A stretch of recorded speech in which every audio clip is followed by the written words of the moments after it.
तो hello everybody, this is Priyam Dubey. Welcome to our YouTube channel Dubey GS classes. तो आज हम लोग समझने वाले हैं रासायनिक अभिक्रिया की क्रियाविधियाँ। सबसे पहले आप जान लीजिए कि कोई भी रासायनिक अभिक्रिया होगी तो उसमें अभिकारक उपस्थित होते हैं जिन्हें अभिकर्मक भी कहते हैं। तो अभिकर्मक क्या होते हैं? एक पद के रूप में आगे बढ़ते हैं। ठीक, जैसे मैं बोलूँ, अगर मैं बोला ए और बी है और वो ए बी बना रहा है तो ये जो होगा ये अभिकर्मक होगा।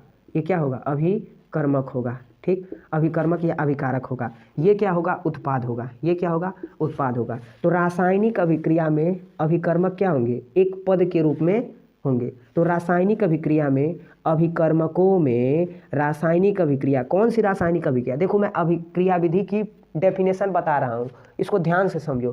क्रियाविधि अगर कोई पूछ देगा तो क्या बताओगे? तो कहोगे ऐसे कि कार्बनिक रासायनिक अभिक्रिया में अभिकर्मकों का या अभिकारकों का। तो कार्बनिक रासायनिक अभिक्रिया में अभिकर्मकों या अभिकारकों का मध्यवर्ती की सहायता से विदलन होकर के, मध्यवर्ती की सहायता से आबंधों का विदलन होके नए आबंधों का निर्माण करना ही क्रियाविधि कहलाती है।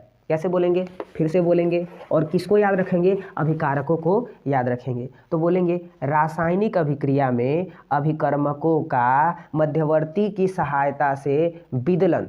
किसका विदलन होगा? तो आबंधों का। तो रासायनिक अभिक्रिया में अभिकारकों का मध्यवर्ती की सहायता से आबंधों का विदलन, अभिकारकों के आबंधों का विदलन मध्यवर्ती की सहायता से हो करके नए आबंधों का निर्माण ही क्रियाविधि कहलाती है, या निर्माण को दर्शाता है भी बोल सकते हैं। तो ऐसे बोलेंगे कि रासायनिक अभिक्रिया में अभिकारकों का के आबंधों का विदलन मध्यवर्ती की सहायता से हो करके नए आबंध के निर्माण को दर्शाता है।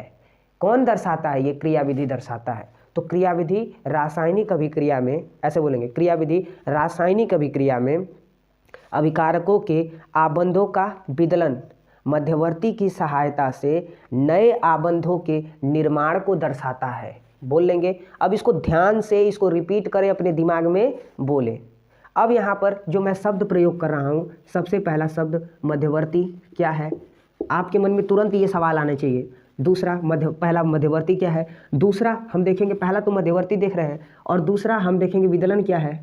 ये सवाल उठने चाहिए, विदलन क्या है। ठीक, तो मध्यवर्ती सबसे पहले विदलन देख लीजिए। आबंधों का टूटना ही विदलन कहलाएगा। आबंध अगर आप तोड़ेंगे तो आबंधों का टूटना ही विदलन कराएगा। परंतु ये बात याद रखिए, अगर आप कोई भी कमजोर है, अगर कोई भी कमजोर व्यक्ति है, कितना भी आप कर लीजिए, उस पर जब तक ताकत नहीं लगाएंगे ना तो आप नहीं तोड़ सकते हैं। अगर मैं बोला कि हमारे यहाँ एक लकड़ी है और लकड़ी, मान लो कोई भी लकड़ी है, आप जब तक ऊर्जा नहीं लगाएंगे ना तो आप परिवर्तन नहीं कर सकते हैं। अर्थात आप ऐसे नहीं तोड़ सकते हैं कि आप किसी अभिकारक को मिला देंगे उसमें तो टूट जाएगा। नहीं, इसमें ऊर्जा की आवश्यकता होगी, इसमें सूरज के प्रकाश की आवश्यकता होगी और सूर्य के प्रकाश को h म्यू से प्रदर्शित करेंगे। सूर्य के प्रकाश को, सूर्य के प्रकाश को हम किससे प्रदर्शित करेंगे? h म्यू से प्रदर्शित करेंगे। तो h म्यू किसको दिखाएगा? सूर्य के प्रकाश को। अब देखिए, तीन प्रकार से ये हो सकता है। एक अंधेरे कमरे में हो सकता है और एक डिफ्यूज हो सकता है। ठीक, और ये सीधा सूर्य का प्रकाश हो सकता है। ये तीन स्थितियां भी हो सकती हैं। लेकिन एच म्यू किसको प्रदर्शित करता है? तो डिफ्यूज्ड सनलाइट को प्रदर्शित करता है। ठीक है, तो ये भी याद रखेंगे कि एच म्यू जहां दिख जाएगा, क्या समझेंगे कि वो सूर्य के प्रकाश को प्रदर्शित कर रहा है। लेकिन किस प्रकार से प्रदर्शित कर रहा है? तो डिफ्यूज्ड सनलाइट के रूप में। ठीक, जो हल्की हल्की सूर्य की प्रकाश होती है उसी को डिफ्यूज्ड सनलाइट कहते हैं। ठीक है, तो चलिए हमने समझ लिया कि विदलन क्या होता है। विदलन क्या होता है कि आबंधों का टूटना ही विदलन कहलाता है और आबंधों के टूटने पर जो बीच में बनता है उसी को मध्यवर्ती कहते हैं। ठीक है, अब समझिए, अब विदलन जो होता है वो दो प्रकार से होता है। विदलन दो प्रकार से होता है। विदलन दो प्रकार से होता है। एक सम विदलन होता है, एक सम विदलन होता है और एक जो होता है विषम विदलन होता है। ठीक, एक सम विदलन और एक विषम विदलन। अंडरस्टैंडिंग डेवलप करो कि सम विदलन किसे कहते हैं, विषम विदलन किसे कहते हैं। सम विदलन वे विदलन होंगी जिसके द्वारा जो होगा समान होगा, समान विदलन होगा। माने अगर देखिए मेरे भाई, अगर आबंध टूटेगा तो आबंध बनता किन के मध्य है? इलेक्ट्रॉनों के मध्य बनता है मेरे भाई। अगर आपने रासायनिक अभिक्रिया को बढ़िया से पढ़ा है यानी रासायनिक आबंधों को बढ़िया से पढ़ा है तो आपने जाना होगा कि सहसंयोजन आबंध किसे कहते हैं, आयनिक आबंध किसे कहते हैं, आपने समझा होगा। तो आपने ये भी समझा होगा कि इलेक्ट्रॉनों के स्थानांतरण से बनने वाले आबंध को, इलेक्ट्रॉन के स्थानांतरण से बनने वाले आबंध को आयनिक आबंध कहते हैं और इलेक्ट्रॉन युग्म के साझेदारी से बनने वाले आबंध को सहसंयोजी आबंध कहते हैं। ठीक, आपने दोनों को पढ़ा होगा। तो दोनों में देखिए आपको क्या याद आ रहा है कि इलेक्ट्रॉनों का ही यहाँ पर खेल है। तो अर्थात अगर आप आबंध को तोड़ेंगे तो आबंध के तोड़ने से क्या प्राप्त होगा, आपको इलेक्ट्रॉन प्राप्त होगा, आपको इलेक्ट्रॉन प्राप्त होगा। तो अगर आबंध को तोड़ेंगे तो इसको कुछ ऐसे प्रदर्शित करेंगे। आबंध अगर टूटेगा, अगर मैं बोला ए और बी के बीच में कोई आबंध है और उसको मैं तोड़ रहा हूं तो बताइए एक एक इलेक्ट्रॉन है कि नहीं। तो अब यहां पर तोड़ने के बाद यहां पर ये जो एरो है, ये एरो, इसे फिश एरो कहते हैं, इसे फिश एरो कहते हैं। ये कौन सा एरो है, फिश एरो है। ये कौन सा एरो है, फिश एरो है। चूंकि ये फिश के जैसे दिख रहा है इसे फिश एरो कहेंगे, इसे क्या कहेंगे, फिश एरो।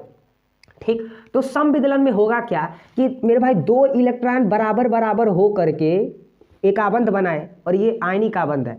परंतु याद रखिएगा मेरे भाई कि रासायनिक अभिक्रिया चल रही है। क्या चल रही है, रासायनिक अभिक्रिया। कौन सी रासायनिक अभिक्रिया, कार्बनिक रासायनिक अभिक्रिया। और कार्बनिक रासायनिक अभिक्रिया में आपको केवल कार्बनिक यौगिक को ही लेना है, दूसरा नहीं लेना है। तो अगर मैं बोला कि आपके दिमाग में NaCl आ जाएगा तो मेरे भाई ये कार्बनिक रासायनिक अभिक्रिया नहीं है, गलत हो जाएगा, अकार्बनिक है ये।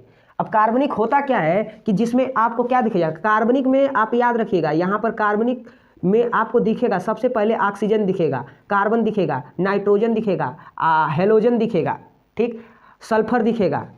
ठीक, तो ये जो होंगे वही हमारे कार्बनिक अभिक्रिया में होंगे। इनके सिवाय अगर और कोई दिख जाएगा तो हम पक्का कहेंगे कि ये रासायनिक अभिक्रिया नहीं है। कौन सी, कार्बनिक रासायनिक अभिक्रिया नहीं है। ठीक है, एक अंडरस्टैंडिंग डेवलप्ड हुई।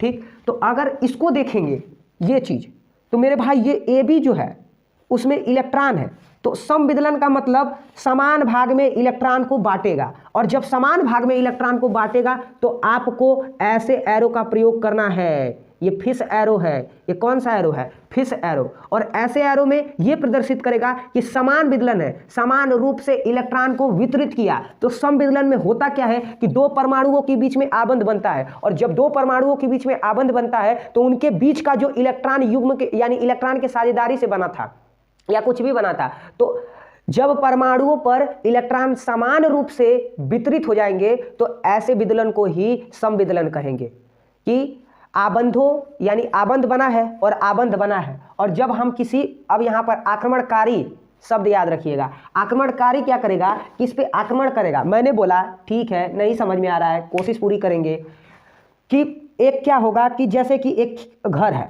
क्या है, एक घर है। मैंने बोला एक घर है, क्या है, एक घर है, और वो घर है, तो उस घर में अगर हमको उस घर को तोड़ना है, घर को छोड़ो, मैंने बोला एक बढ़िया रिश्ता है, एक बढ़िया रिश्ता है, और अगर उस रिश्ते को तोड़ना है तो हमें क्या करना पड़ेगा, हमें करना क्या पड़ेगा, तीसरा की सहायता से आग लगाए के पड़ी।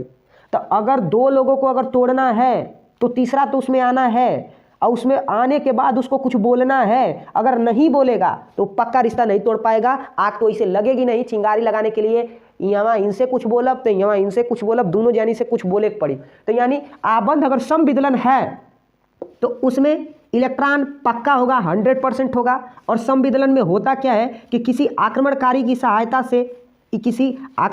सहायता से इनके बंध को तोड़ा जाएगा, और जब तोड़ा जाएगा तो इनका जो इलेक्ट्रॉन होगा वो समान रूप से वितरित हो जाएगा, और समान रूप से जब वितरित हो जाएगा तो इसी को समविदलन कहेंगे। और समान रूप से अगर वितरित है तो किस एरो का प्रयोग करोगे, ऐसे।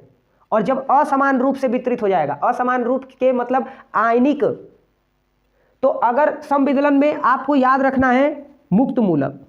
क्या याद रखना है, मुक्त मूलक, यानी इसमें मुक्त मूलकों का निर्माण होता है, और इसमें जो होता है वो असमान रूप से वितरित होता है।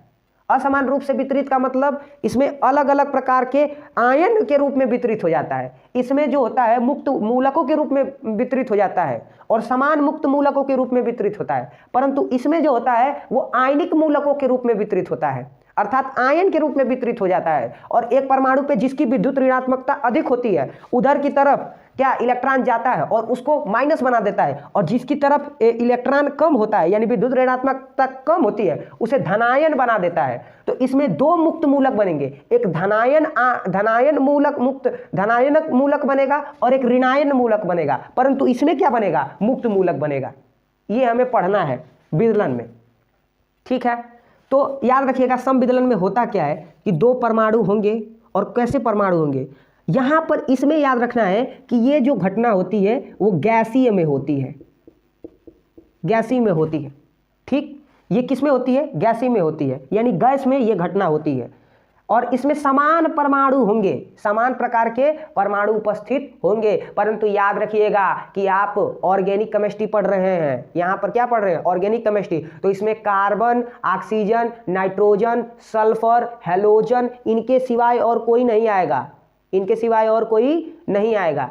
मैंने बोला कि आपने तुरंत क्या ला दिया, सोडियम ला दिया, या तो आपने Na2 ला दिया। अब इससे आप दिमाग लगाने लगेंगे तो ये गलत हो जाएगा, क्योंकि ये कार्बनिक रासायनिक अभिक्रिया में ये होगा ही नहीं। तो वही होंगे जो कार्बनिक यौगिक बनाते हैं, और कोई अगर होगा तो नहीं हो सकता है, ठीक। विषम विदलन में आयनिक होता है, यह भी सहसंयोजक में होता है, यह भी सहसंयोजक आबंधों में होता है, ठीक है। इतनी बात समझ लिए, तो आगे चलते हैं। इसमें फिश एरो का प्रयोग करना है, और इसमें किस एरो का प्रयोग करना है, तो इसमें आपको ऐसे एरो का प्रयोग करना है पूरे रूप से, ठीक। ऐसे एरो को प्रयोग करना है, जिसमें जो जिधर माइनस होगा उधर की तरफ ऐसा एरो बनेगा, यानी जिसकी विद्युत ऋणात्मकता अधिक होगी उसी के हिसाब से ये एरो उधर की ओर घूमेगा, समझ लिए। तो इस विषम विदलन में ऐसा प्रयोग करना है, और सम विदलन में फिश एरो का प्रयोग करना है।